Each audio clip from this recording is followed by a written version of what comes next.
Hi guys, this is Ales from Ales Gaming TV. In this video, we will talk about how to build a decent Auto Attack Rune Knight for PVE. Take note that this guide is purely for F2P players. That's why if you're a light spender, a whale, or just an extremely active F2P player that has much more resources than the others, then you can take this guide as one of your resources to build a better Rune Knight than every one of us. Alright, so before we begin, please like and subscribe to our channel for us to spread more positivity in our community and also to reach more Ragnarok Origin players that need guidance on their journey. So enough said, and let's jump right into the video.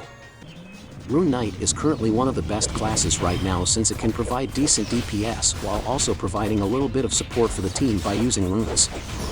So first, let's start with the stats. You can prioritize getting strength for pumping up your raw attack, agility for attack speed and a little bit of flee, and luck for an additional critical chance. Vit will also be viable if you need a little bit of tankiness since Rune Knight is also a melee class, and being one requires you to have high survivability for you to continuously deal more damage. It can also be considered, but it doesn't have that much value compared to the other stats. Next will be the weapon, shield, and armor sets. For the armor, it's best to use the CSC set since it has a well-rounded stat that increases both your survivability and damage output. But Tears set and the MOM set will still be good options.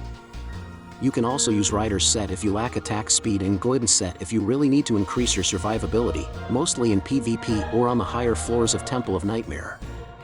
For the weapon, you should use the Elemental Sword since it increases the damage of your ignition break and gives your normal attack a chance to autocast that specific skill. It also gives your Wind Cutter passive skill a chance to deal double attack damage and further increase its damage multiplier, so using other swords like Hodrumlin or Muramesa will not be a viable option anymore due to the Elemental Sword being significantly stronger. Another thing is that the Elemental Sword is a one-handed sword. That's why you will be able to use a shield for more flexibility and survivability. Since we're talking about shield, the best choice for this one always depends on what you're doing. If you happen to need more flee, then Scutum will be best for you. If you're dealing with an opponent that deals elemental damage, then Valkyrja's shield will be a great option.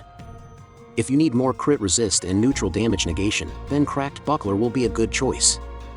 If you need more reduction for large and undead monsters, then Platinum Shield will perform well. Lastly, Thorny Buckler will give you a good amount of physical reduction and the ability to deflect physical damage, which can be crucial in some scenarios.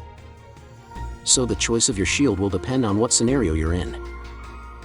Alright, so next will be skills.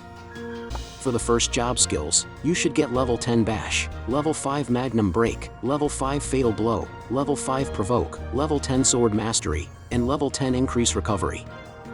We will not get Endure since it is already included in the Full Throttle in the third job skill tree that gives you level 11 Aura Blade, Sword Quicken, Endure, and Concentration. For the second job skill, you should get Riding level 1, Cavalier Mastery level 5, Sword Quicken level 5, Sturdy Strike level 5 for you to get level 10 Lion's Roar and level 9 Major Tenacity. For the Transcendent skills, you should get level 5 Head Crush to get level 10 Joint Beat, level 5 Aura Blade, level 5 Tension Relax, level 10 Parry, and level 5 Berserk. Lastly, for the third job skills, you should prioritize getting level 1 Dragon Training, level 1 Dragon Scion, level 1 Full Throttle, level 10 Enchant Blade, level 10 Ignition Break, level 4 Dragon Breath Fire and Ice, level 5 Dragon Howl, and level 1 Rune of Mercy, Nobility, Faith, and Courage.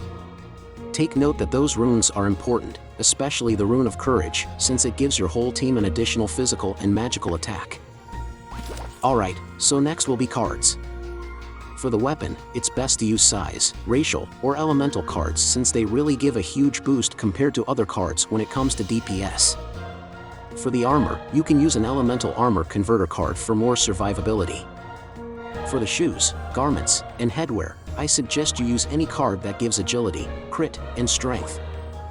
For the shield, you can use any damage reduction card depending on the mobs you're farming or Ancient Mummy card to autocast Signum Crucis, which reduces the defense of undead or demon-type monsters. And for the mouthwear, facewear, and backwear, you can use cards depending on the mobs you're farming. Lastly, for the accessory cards, you can use Bongun to autocast Bash skill and combine it with the new Ether Bongun card to further increase its damage by 50%. This will be a good auto-proc skill since Bash has a chance to stun enemies and has a decent damage multiplier. You can also use Pirate Skeleton, Greatest General, Zoram, Mantis, Kobold, and Swift Mantis, depending on the stats you need. The Owl Baron Illusion card is also a great option since you can easily activate its effect due to the Rune Knight's high attack speed. Another thing that you can consider is the Ether Orc Archer card, since you can auto-cast it frequently due to the unique effect that it procs double strafe every 0.5 seconds as long as you're landing critical hits. I can't say that the Ether Orc Archer card will be a game changer since I was still not able to get my hands on a copy of it here in Global. But once I've got this card, I'll promise that I'll make a DPS comparison for you to see its true potential. Alright, so next will be Varus cores. For the novice effects, it's best that you prioritize getting momentum for more attack speed, mana length reversal, core overload, aftershock, and omni chip for DPS increase, and holy light shield for defensive and offensive purposes. For expert effects, you should get divine empowerment, dauntless order, furious attack, and charged attack for straight up damage increase. An accurate bash if you use a bomb gun card to enhance the damage multiplier of your auto cast bash skill. Alright, so now let's proceed to the feathers. As of now, what I highly suggest is that you use Raven's Hour to take advantage of the high offensive stat multiplier. You can use Sky, Day, Time, Space, and Valor feathers to get a good amount of strength, ignore defense, and PVE damage bonus. For the defensive feathers, I'm using Raven's Hour as well, but it's still not complete since I mainly focus on my offensive capabilities for PVE contents. Take note that it's best to use Truth Feather for this one since it gives a good amount of damage multiplier. If you want to copy my setup, then I will just go through my feathers, and you can just pause the video. For medals and statues, it's already self-explanatory, just get the ones that affect physical attack, physical damage increase, ignore def, raw stats such as strength or luck, PVE damage increase, or damage increase to specific targets such as racial, size, and elemental. You can also choose to get those defensive stats since it will also give us more survivability. So last but not least, enchants.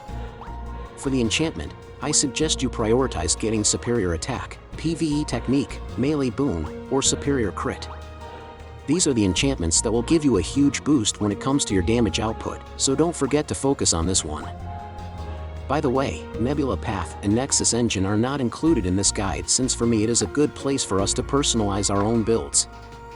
I just don't want you guys to be judged as players who are just copying someone else's build on the internet, because I know that all of you have your own unique build and playstyle that fits your liking, but if you really want to see my Nebula Path and Nexus Engine setup, then you can comment it down below for you to be heard. So, that's it. I hope I was able to help you build a decent Auto Attack Rune Knight for PVE. You can comment down below if you think I missed some information about our discussion or if you have any suggestions for what we should tackle next. Also, always remember to play this game at your own pace, never get burned out, and always have fun.